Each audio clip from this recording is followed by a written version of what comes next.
మలక్పేట్ అక్బర్ బాగ్ చౌరస్తాలోని కిష్వా jewellery జరిగిన చోరీ కేసులో పోలీసులు దర్యాప్తును వేగవంతం చేశారు.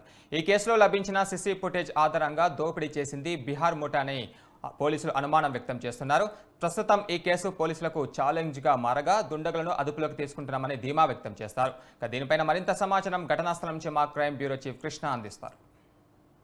హైదరాబాద్ మలక్పేట ప్రాంతంలోని అక్బర్ బాగ్లో పట్టపగలు జరిగిన దోపిడీ కేసు వ్యవహారానికి సంబంధించి పోలీసులు దర్యాప్తు వేగవంతం చేయడం జరిగింది. ఏదైతే దోపిడీ చేసింది బీహార్ ముఠా అనే పోలీసులు అనుమానం వ్యక్తం చేస్తున్నారు. నిత్యం రద్దీగా ఉండే ఈ ప్రాంతంలో కిష్వా జ్యువెలర్స్లో ముగ్గురు వ్యక్తులు ఆ పట్టపగలు అందులో ప్రవేశించి అందులో ఉన్న యజమాని పైన కత్తితో దాడి చేసిన తర్వాత దాదాపు 60 కిలోలకు పైగానే ఈ బంగారు నగలు దోచుకుపోయినారని పోలీసులు చెప్తున్నారు. ఈ ఘటనలో పోలీసులకు ప్రధానంగా చూసుకుంటే మనం సీసీ కెమెరా ఫుటేజ్ అనేది పోలీసులకు లభ్యమైంది. అందులో ఆడియో స్పష్టంగా వారు ఏదైతే మాట్లాడిన భాష కానీ ఆ తర్వాత వారు వేసుకున్న ఏదైతే మాస్కులు కానీ టోపీ కానీ ఆ తర్వాత హెల్మెట్ వ్యవహారానికి సంబంధించి ఇదంతా కూడా బీహారీ ముఠానే అని పోలీసులు భావిస్తున్నారు. ఇందుకోసం ప్రధానంగా పోలీసులు 6 ప్రత్యేక బృందాలను రంగంలోకి దింపి కేసు దర్యాప్తు అనేది కొనసాగించడం కూడా జరుగుతుంది. ఇక్కడ మనం ప్రధానంగా ఈ స్పాట్లో ప్రత్యేకంగా చూసుకుంటే చుట్టుపక్కల ప్రాంతంలో నిత్యం అక్బర్ బాగ్ ఇది ప్రధానమైన రహదారి. వందల వేలాది సంఖ్యలో కూడా ఈ చెంచల్గూడ జైలుకి దగ్గరలో ఉన్న ఈ రహదారి గుండా వేలాది మంది వాహనాలే కాదు చాలామంది కూడా ఇక్కడ నివాసం కూడా ఉంటారు. పట్టపగలు ఇంత ధైర్యంగా వీరు దాడి చేసి మరి దోపిడీ చేశారు అంటే పక్కా ఇది ప్లాన్ ప్రకారం ముందుగా రెక్కి నిర్వహించిన తర్వాతనే ఈ దోపిడీ జరిగిందని పోలీసులు భావించడం కూడా జరుగుతోంది.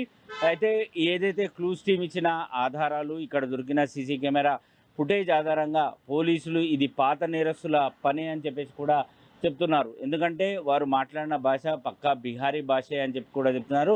ఆ దిశగా పోలీసులు దర్యాప్తు సాగిస్తూనే గతంలో అరెస్ట్ అయి ఈ తరహా దోపిడీలకు పాల్పడి జైలుకు పోయి ఇటీవల విడుదలైన ఈ పాత నేరస్తులకు సంబంధించిన ఫైల్స్ను కూడా పోలీసులు పరిశీలించడం కూడా జరుగుతోంది. వీలైనంత త్వరలో వారిని అదుపులోకి తీసుకుంటామని కూడా పోలీసులు చెప్తున్నారు. ఈస్ట్ జోన్ డీసీపీ జానకి స్వయంగా ఇక్కడికి రంగంలోకి దిగడమే కాకుండా ఈ ప్రత్యేకమైన బృందాలతో పాటు ఎప్పటికప్పుడు ఈ దుండగులను అదుపులోకి తీసుకునే ప్రయత్నాలు కూడా చేస్తున్నారు.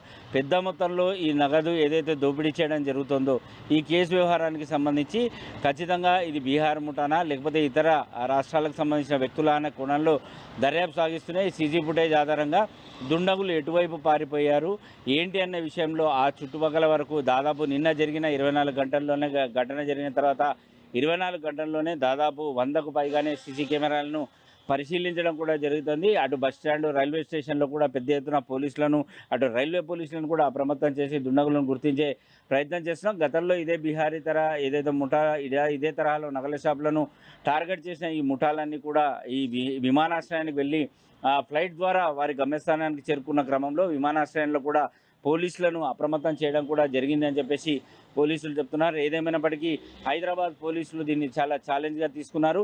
పట్టబగలు నిత్యం రద్దీగా ఉండే ఈ కిష్వా జ్యువెలర్స్లో ఏదైతే దోపిడీ చేశారో ఆ ముఠా ఆట కట్టించేందుకు ప్రత్యేక బృందాలను రంగంలోకి దింపి దర్యాప్తును మరింత వేగవంతం చేయడం జరిగింది. Vote studio.